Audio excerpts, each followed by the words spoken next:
السلام علیکم ورحمۃ اللہ وبرکاتہ۔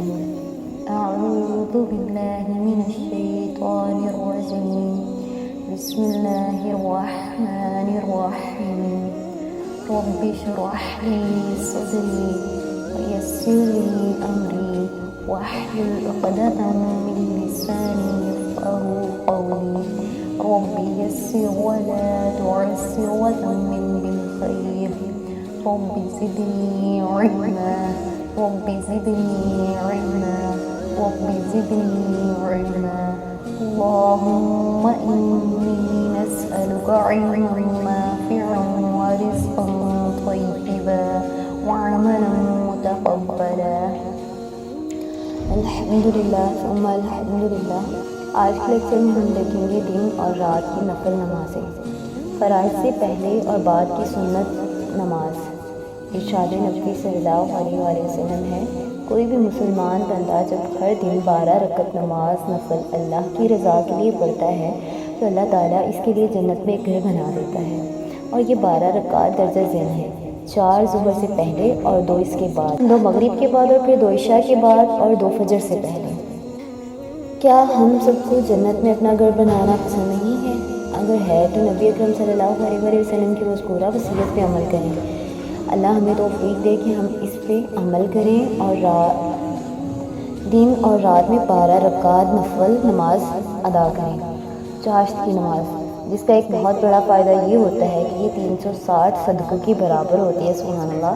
جیسے کہ رسول اکرم صلی اللہ علیہ وسلم کا ارشاد گرامی ہے کہ تم میں سے ہر شخص کے ہر جوڑ پہ ہر دن صدقہ کرنا ضروری ہے، تو ہر سبحان اللہ صدقہ ہوتا ہے، اور ہر الحمدللہ صدقہ ہوتا ہے، اور ہر لا الہ الا اللہ صدقہ ہوتا ہے، اور ہر اللہ اکبر صدقہ ہوتا ہے، اور نیکی کا ہر حکم صدقہ ہوتا ہے، اور برائی سے روکنا صدقہ ہوتا ہے، اور اس سب سے چاشت کی 2 رکعت کافی ہو جاتی ہیں، مسلم کی یہ روایت ہے۔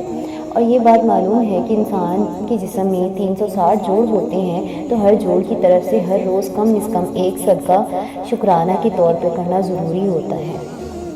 مذکورہ حدیث کے مطابق اگر چاشت کی 2 رکعت ادا کر لی جائیں تو 360 جوڑوں کی طرف سے صدقہ ادا ہو جاتا ہے۔ اور حضرت ابو ہریرہ رضی اللہ عنہ کہتے ہیں کہ مجھے میرے خلیل صلی اللہ علیہ وآلہ وسلم نے 3 باتوں کی وصیت فرمائی تھی، ایک یہ کہ میں ہر ماہ میں 3 روزے رکھوں، اور دوسری یہ کہ چاشت کی 2 رکعت پڑھوں، اور تیسری یہ کہ وتر سونے سے پہلے پڑھا کروں، سبحان اللہ۔ بخاری اور مسلم کی روایت ہے۔ یاد رہے کہ چاشت کا وقت طلوع شمس کے 15 منٹ بعد شروع ہوتا ہے اور اذان ظہر سے 15 منٹ پہلے تک جاری رہتا ہے، اور اس کا افضل وقت وہ ہے جب سورج کی حرارت تیز ہو اور اس کی کم از کم رکعت 2 اور زیادہ سے زیادہ 8 ہیں۔ عصر سے پہلے 4 رکعت ارشاد نبی صلی اللہ علیہ وآلہ وسلم ہے، اس شخص پر اللہ کی رحمت ہو جو عصر سے پہلے 4 رکعت پڑھے۔ ابو داؤد اور ترمذی کی روایت ہے۔ مغرب سے پہلے 2 رکعت ارشاد نبی صلی اللہ علیہ وآلہ وسلم ہے، مغرب سے پہلے نماز پڑھا کرو۔ آپ نے 3 بار فرمایا، اور تیسری بار اس کے ساتھ یہ بھی فرمایا جس کا جی چاہے۔ بخاری کی روایت ہے یہ عشاء سے پہلے 2 رکعت ارشاد نبی ہے، ہر 2 اذانوں کے درمیان نماز ہوتی ہے۔ آپ نے 3 بار فرمایا اور تیسری مرتبہ اس کے ساتھ یہ بھی فرمایا جس کا جی چاہے۔ بخاری اور مسلم کی روایت ہے۔ امام نووی رحمہ اللہ کا کہنا ہے کہ 2 اذانوں سے مراد اذان اور اقامت ہے۔ نوافل کی ادائیگی گھر میں، ارشاد نبی صلی اللہ علیہ وسلم ہے کہ بندے کی بہترین نماز وہ ہے جو وہ گھر میں ادا کرے سوائے فرض نماز کے۔ بخاری اور مسلم کی روایت ہے۔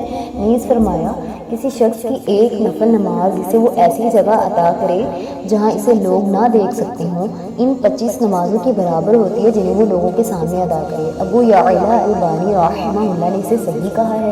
اسی طرح آپ صلی اللہ علیہ وآلہ وسلم کا فرمان ہے، انسان جو نماز گھر میں ادا کرے اس کی فضیلت لوگوں کے سامنے پڑھی گئی نماز پر ایسے ہی ہوتی ہے جیسے فرض نماز کو نفل پر۔ طبرانی البانی نے اسے حسن کہا ہے۔ مذکورہ بالا احادیث کی بنا پر نفل نمازوں کو گھر میں پڑھنا چاہیے، چاہے وہ فرائض کی سنتیں ہوں یا چاشت کی نماز ہو یا نماز وتر ہو یا کوئی اور نفل نماز ہو، تاکہ زیادہ سے زیادہ ثواب حاصل ہو سکے۔ گھر میں نوافل کی ادائیگی سے ہمیں کیا فوائد حاصل ہو سکتے ہیں؟ اس سے نماز میں خشوع زیادہ ہوتا ہے اور انسان عقائد سے بعید رہتا ہے، یعنی دور رہتا ہے۔ گھر میں نماز پڑھنے سے گھر سے شیاطین نکل جاتے ہیں اور اس میں اللہ کی رحمت کا نزول ہوتا ہے۔ نوافل کو گھر میں ادا کرنے سے ان کا ثواب کئی گنا بڑھ جاتا ہے، سبحان اللہ، جیسے کہ فرض نمازوں کا ثواب مسجد میں ادا کرنے سے کئی گنا زیادہ ہو جاتا ہے۔ اللہ سبحانہ تعالیٰ سے دعا ہے کہ اللہ تعالیٰ ہمیں بہترین سیکھنے والا، بہترین سکھانے والا، بہترین انداز میں عمل کرنے والا بنائے، آمین۔ آج کے لیے بس اتنا ہی لیکچر، اور نیکسٹ لیکچر میں ہم دیکھیں گے قیام اللیل کی سنتیں انشاءاللہ۔